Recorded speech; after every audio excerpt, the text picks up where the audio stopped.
Bismillahirrahmanirrahim. Assalamualaikum warahmatullahi wabarakatuh. Hamdan wa syukurillah amma ba'du.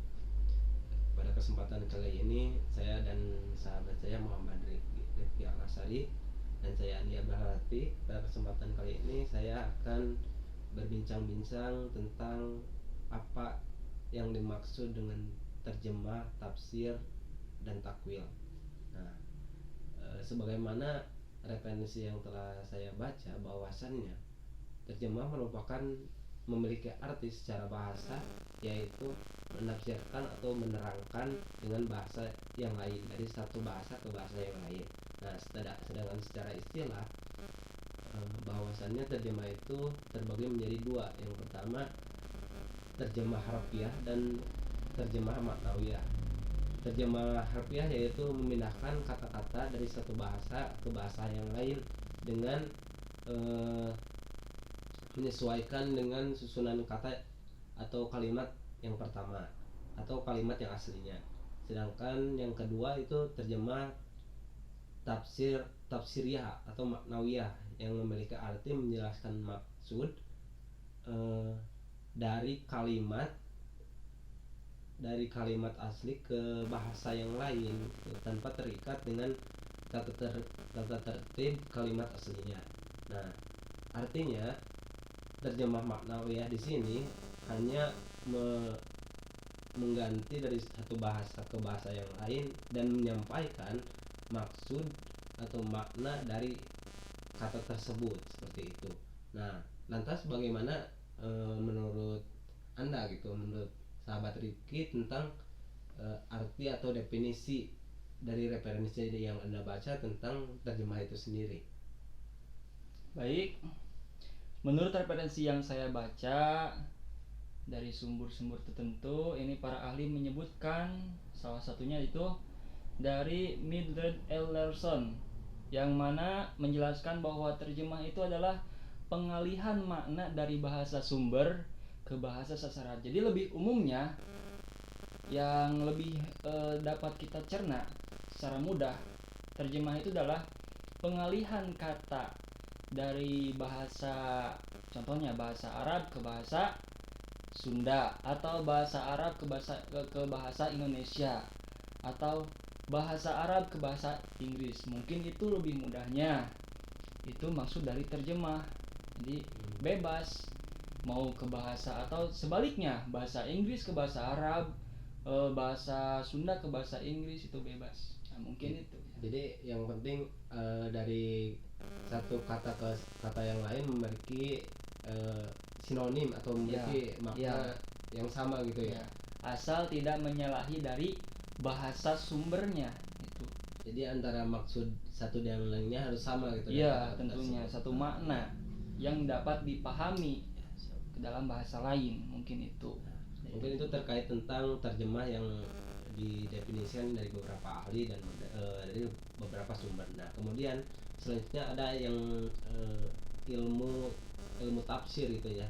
Kita akan mendefinisikan tentang tafsir itu sendiri. Nah, menurut Jurjani, tafsir adalah menjelaskan makna ayat, keadaannya, kisah, dan sebab yang karenanya ayat itu diturunkan dengan lafaz yang menunjukkan kepadanya dengan jelas sekali. Nah, kemudian ada lagi menurut Abu Hayyan di sini mendefinisikan atau mengartikan tafsir adalah mengenai cara pengucapan kata-kata Al-Quran serta cara mengungkapkan petunjuk, kandungan-kandungan hukum dan makna yang terkandung di dalam Al-Quran.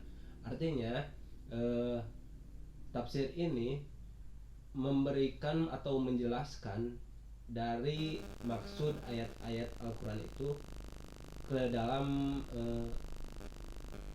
yang lebih luas gitu. Artinya seperti ini,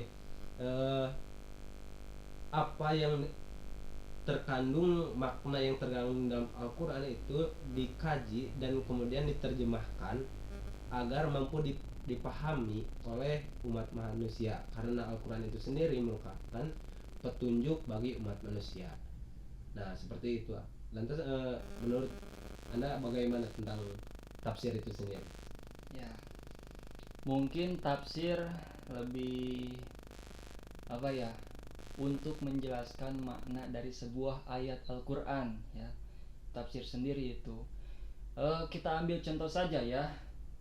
Contoh tafsir. Contohnya kita bisa lihat dalam surat Al-Fajr ayat 14 yang berbunyi inna rabbaka labil mirsad. Yang terjemahannya itu adalah sesungguhnya Tuhanmu benar-benar mengawasi. Kalau ditafsirkan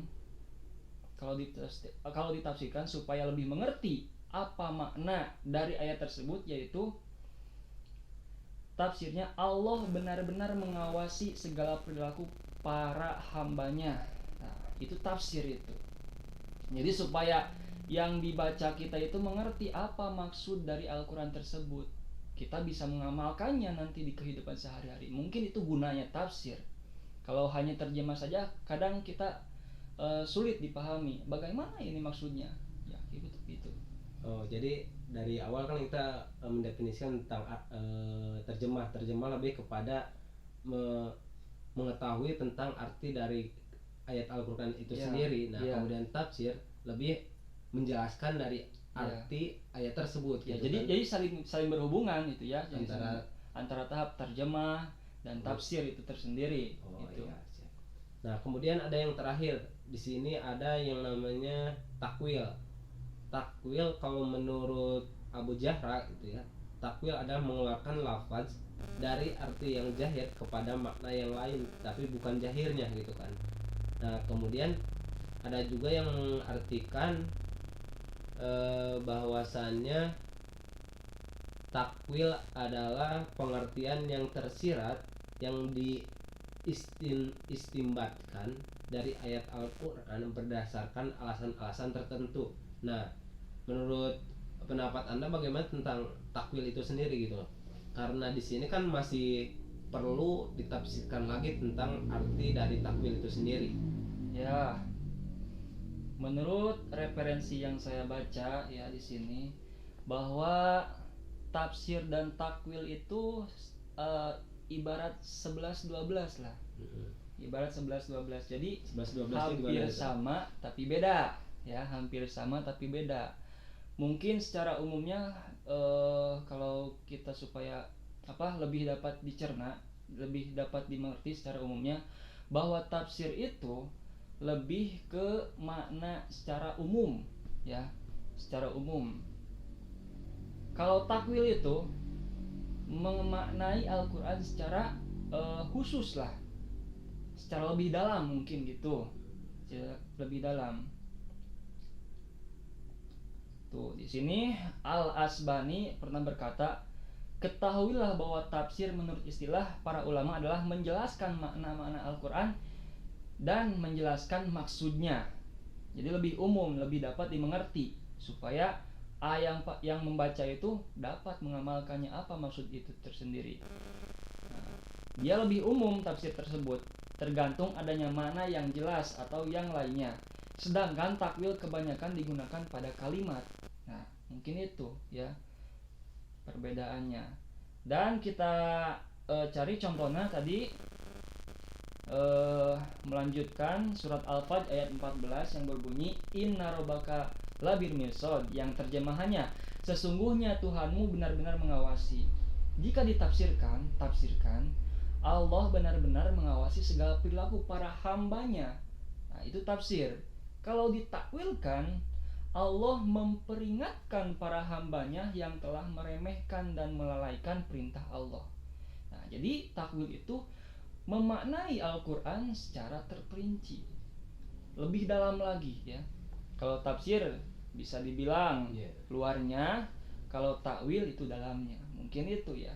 Berarti dari ketiganya memiliki saling berhubungan ya. Saling berhubungan tentu. Dari mulai terjemah, kemudian tafsir sampai takwil gitu ya. Berarti takwil itu sendiri lebih mengkaji lagi atau menjelaskan kandungan dari makna itu sendiri. Ya, lebih dalam lagi. Sedangkan kalau tadi tafsir itu menjelaskan dari arti, mencari makna dari arti ayat Al-Quran, ya, supaya dapat dimengerti oleh pembaca. Kemudian takwil lebih menjelaskan lagi tentang makna dari arti ayat Al-Quran itu sendiri. Iya, itu.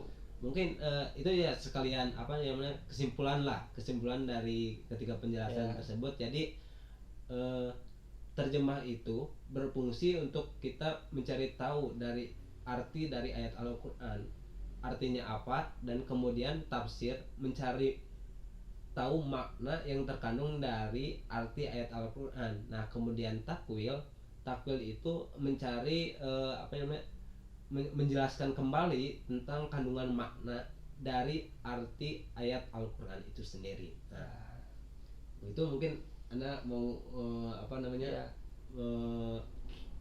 menyimpulkan kembali lah gitu Ya. dari definisi-definisi Ya, tersebut. kalau terjemah itu memang ya memindahkan kata seperti tadi lah, lebih bisa dicerna dengan mudah, itu memindahkan kata dari bahasa Arab sepertinya bahasa Arab kepada ke bahasa Indonesia. Mungkin itu terjemah dengan makna yang sama, tidak berbeda.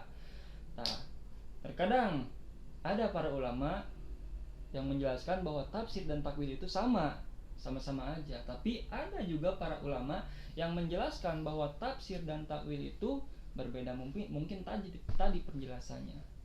Ya, mungkin begitu. Ya mungkin sekian dari kami ya, kami berdua yang bisa dijelaskan. Mohon maaf atas segala kekurangan dan kesalahannya. Kebenaran hanya dari Allah Subhanahu Wa Taala. Wallahul muwaffiq ila aqwamit thoriq. Wassalamualaikum warahmatullahi wabarakatuh.